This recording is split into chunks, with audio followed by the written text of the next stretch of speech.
তোমরা অনেকেই দেখেছো যে আমি টিউশন পড়াই, আর আমার তাদের সঙ্গে একটা বন্ধুত্বসুলভ সম্পর্ক।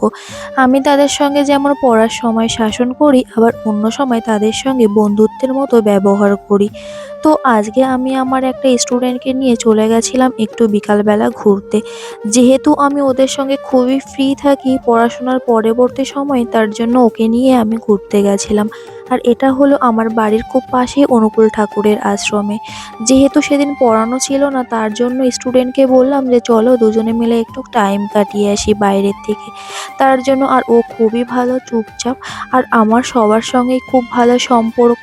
আর আমি শুধু ওদের স্টুডেন্টের মতো ব্যবহার, মানে স্টুডেন্ট টিচারের মতো ব্যবহার করি না, ওদের সঙ্গে আমি একদম ফ্রেন্ডলি ব্যবহার করি, যাতে ওরা আমাকে ভয় না পেয়ে আমার সঙ্গে খুব ভালো সম্পর্ক রেখে সব কিছু পড়ালেখা করতে পারে। আর তারপরেই আমরা চলে গেছিলাম কৃষ্ণনগরের বারদোলার মেলা যেখানে হবে সেখানে। আর এবারে দেখলাম বিশেষ আকর্ষণ রয়েছে সুনামি আর ডাবল স্টিক কিছু একটা এরকম হবে নাগরদোলনা, আর অনেক কিছুই এসেছে এবার নাম না জানা অনেক রকমের নাগরদোলা। আর তারপরে এই যে রাজবাড়ির মাঠ দিয়ে আমরা বাড়ি চলে আসছিলাম, আর এখানে ভাবলাম একটু ক্যাফেতে এসে দুজনে কিছু খাই।